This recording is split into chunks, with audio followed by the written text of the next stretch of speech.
ठीक है। तो देखो, इसमें हमें ऑपरेटिंग एक्टिविटीज और इन्वेस्टिंग एक्टिविटीज से कैश फ्लो कैलकुलेट करना है। तो हमें यहाँ पर सरप्लस टैक्स ये सब दिया हुआ है, और एडिशनल इंफॉर्मेशन भी कुछ दी हुई है। ठीक है। तो हम कहाँ से स्टार्ट करते हैं? सबसे पहले हमें लिखना है cash flow from operating activity. फिर उसमें हमें कहाँ से शुरू करना होता है? Net profit before tax. ठीक है, लेकिन नेट प्रॉफिट बिफोर टैक्स दिया नहीं है, तो यहाँ हम एक वर्किंग नोट बनाएंगे। So calculation of net profit before tax. ठीक है। अब इसमें हमें क्या दिया हुआ है? सरप्लस। तो हमें दिया हुआ है surplus of current year. Surplus of current year is 10 lakh.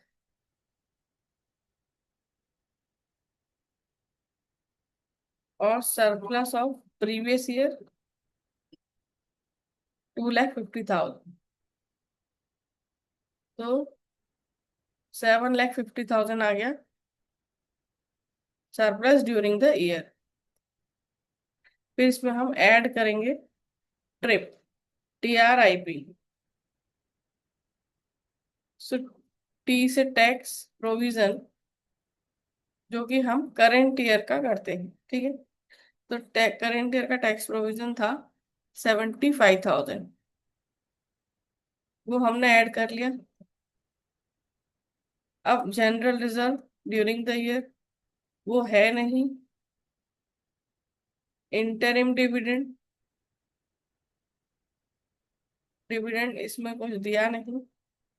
और प्रपोज डिविडेंड भी से रिलेटेड भी कोई इंफॉर्मेशन है नहीं, लेकिन वो होता तो प्रीवियस ईयर का लेते। सो 7,50,000 प्लस 75,000, सो 8,25,000। तो हम 8,25,000 से यहाँ स्टार्ट करेंगे। फिर हम इसमें करेंगे ऐड वाइल्ड, WILD। तो वाइल्ड मतलब writing of intangible assets, writing of intangible asset. ठीक है, वो तो है नहीं। इंटेंजिबल एसेट से रिलेटेड कुछ नहीं दिया है। फिर interest paid on long term borrowing, वो भी कुछ नहीं है। फिर loss, loss on sale of machinery, वो उन्होंने हमें इन नोट्स में दिया है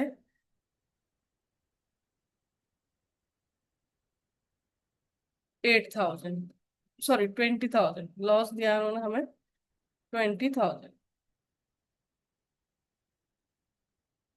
फिर डी से डेप्रिसिएशन, डेप्रिसिएशन इन्होंने हमें नहीं दिया है, तो हमें वो डेप्रिसिएशन का अकाउंट बनाना पड़ेगा, क्योंकि एक्यूमुलेटेड डेप्रिसिएशन दिया हुआ है।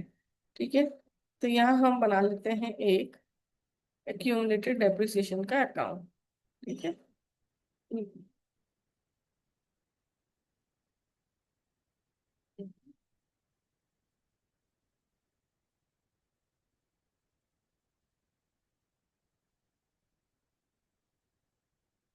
एक्यूमुलेटेड डेप्रिसिएशन देखो फिक्स एसेट से माइनस होती है ना। तो फिक्स एसेट्स के बैलेंस से ओपनिंग बैलेंस डेबिट होता है। तो एक्यूमुलेटेड डेप्रिसिएशन का ओपनिंग बैलेंस में क्रेडिट होगा, क्योंकि वो वहां से माइनस होता है। तो यहाँ आ जाएगा बाय बैलेंस ब्रॉट डाउन। ये है हमारा एक्यूमुलेटेड डेप्रिसिएशन। ठीक है। और ये है हमारा वर्किंग नोट 2। पहले वाला था हमारा वर्किंग नोट 1। ठीक है। तो हमारा देखो बैलेंस कितना है अभी एक्यूमुलेटेड डेप्रिसिएशन का। स्टार्टिंग बैलेंस है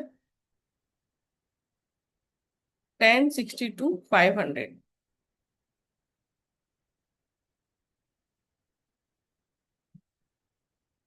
और क्लोजिंग बैलेंस है 11 लाख।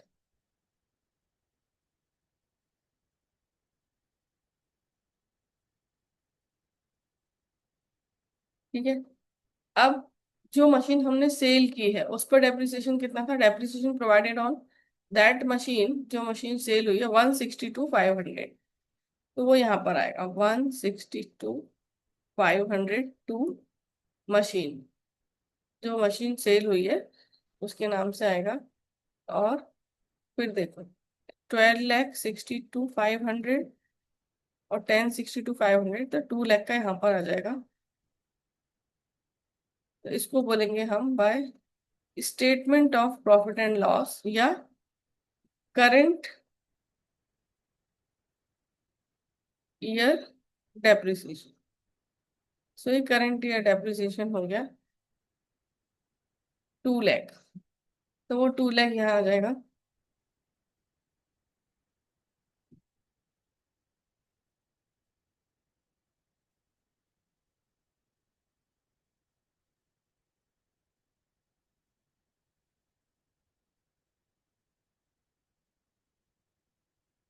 फिर होता है लेस, हम करते हैं पीडीआई यानी profit on sale of machine. वो फिक्स एसेट वो तो है नहीं प्रॉफिट तो। फिर डिविडेंड रिसीव्ड और इंटरेस्ट रिसीव्ड भी नहीं है। तो यही हमारा आ जाएगा 2,20,000 को ऐड करके, माइनस कुछ नहीं करना है। ऑपरेटिंग प्रॉफिट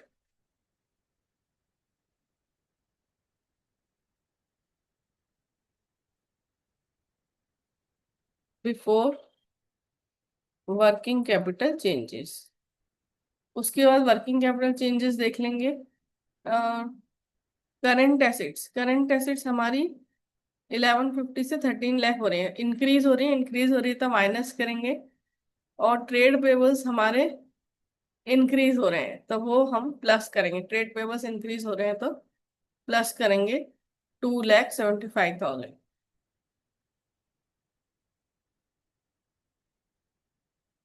एड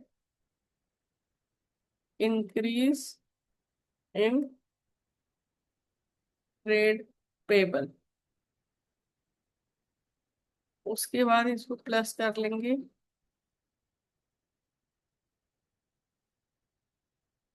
फिर लेस करेंगे increase in trade receivable and inventories 1,50,000।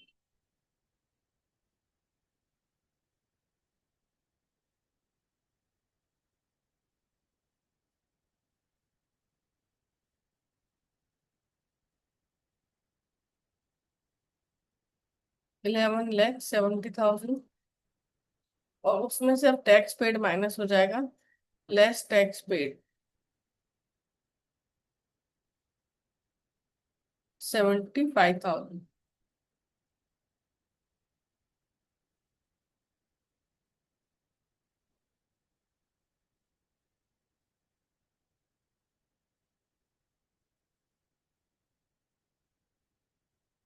$10,95,000।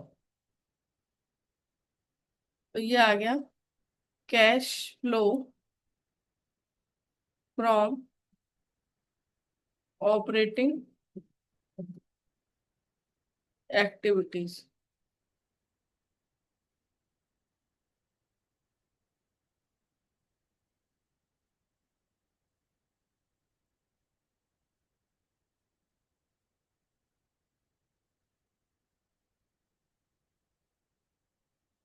फिर है cash flow from investing activity.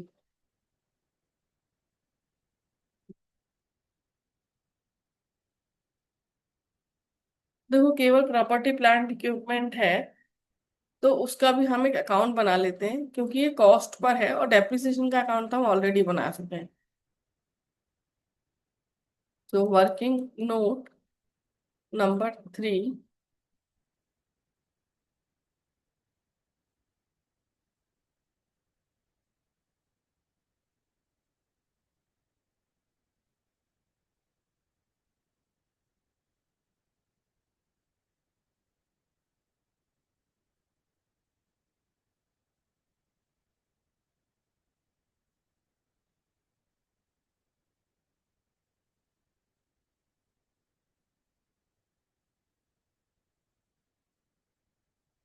ठीक है, तो कौन सा अकाउंट हम बना रहे हैं? Property plant equipment.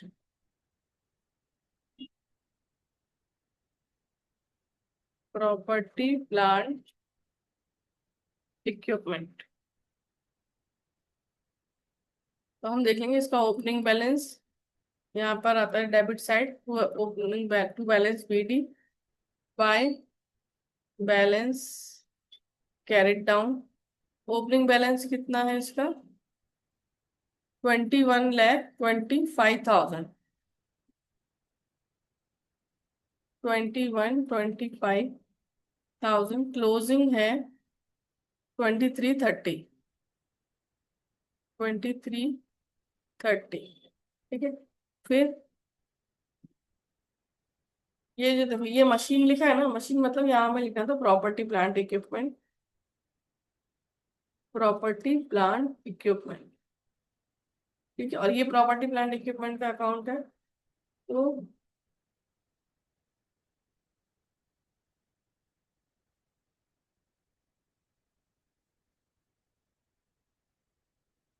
ये जो है, ये यहाँ आएगा।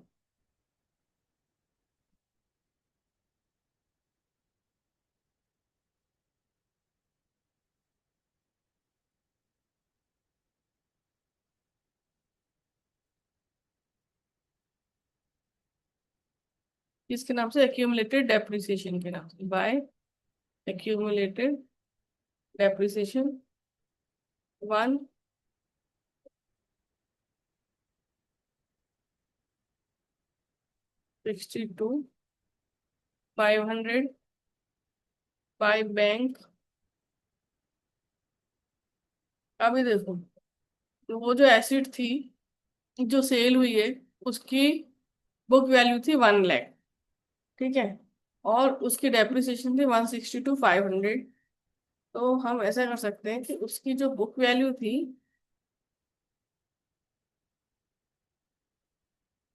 वो 1 लाख थी, उस पर डेप्रिसिएशन लग चुका है 162,500, तो उसकी कॉस्ट रही होगी 262,500। अब वो एक लॉस पे सेल हुई है 20,000 की। तो इन सेल कितने पे हुई होगी? 80,000। 1 लाख की चीज लॉस पे हुई है, तो कम पे 80,000। तो हमको यहाँ मिला बाय बैंक 80,000 और by loss on sale.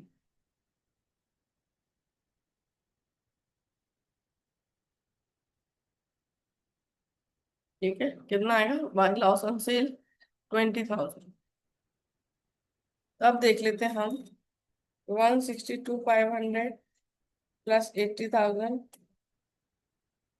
Plus 20,000 plus 23,30,23,30,000। So 25,259,25। 25,92,500 minus 21,25। 467,500 का बैलेंसिंग फिगर है टू बैंक। Balancing figure 25,92,500। ये देखो, ये प्रॉपर्टी प्लांट इक्विपमेंट जो है, ये हमने कॉस्ट पर बनाया है। तो यहाँ पर हमने वो डेप्रिसिएशन लिया है जो मशीन सेल हुई है उसका। ठीक है, तो ये तीनों मिला के आपका कॉस्ट, तो ये कॉस्ट पे बन रहा है ना, तो जो मशीन सेल हुई है उसकी कॉस्ट आपको क्रेडिट करनी है। यदि हम ये WDV पे बनाते तो उसकी WD जो मशीन सेल होती है उसकी WDV हमको क्रेडिट करनी होती है। ठीक है, पर इधर प्रॉपर्टी प्लांट इक्विपमेंट में आपको करंट ईयर का डेप्रिसिएशन नहीं आएगा, क्योंकि डेप्रिसिएशन के लिए हमने अलग से एक अकाउंट बनाया है, एक्यूमुलेटेड डेप्रिसिएशन, वहां पर जाएगा। ठीक है, तो यदि हम WDV पे बनाते हैं प्रॉपर्टी प्लांट इक्विपमेंट तो डेप्रिसिएशन उस अकाउंट में आता, लेकिन यदि हम कॉस्ट पर बना रहे हैं, एक्यूमुलेटेड डेप्रिसिएशन का अकाउंट अलग से बन रहा है, तो डेप्रिसिएशन भी करंट ईयर का उसमें ही आएगा। ठीक है, 467,500 हमारा आ गया। तो ये यहाँ आ जाएगा प्रॉपर्टी प्लांट इक्विपमेंट परचेस्ड 467,500 तो ये आउटफ्लो है। इनफ्लो देख लेते हैं हम, जो मशीन हमारी सेल हुई है वो कितने में हुई है। बैंक में हमें कितना मिला, 80,000। So property plant equipment sold 80,000। तो नेट नेट हमारे लगे 387,500।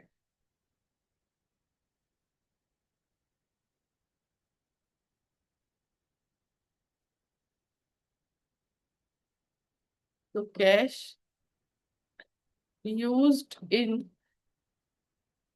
Investing activity.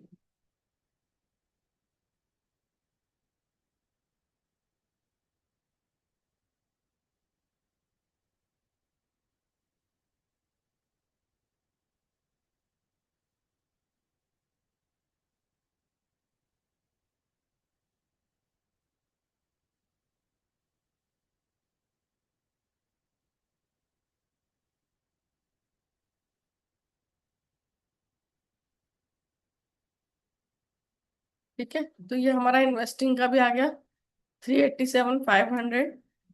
लेकिन ये ब्रैकेट में आएगा, यूज्ड है, और वो वाला प्लस में था। Okay, question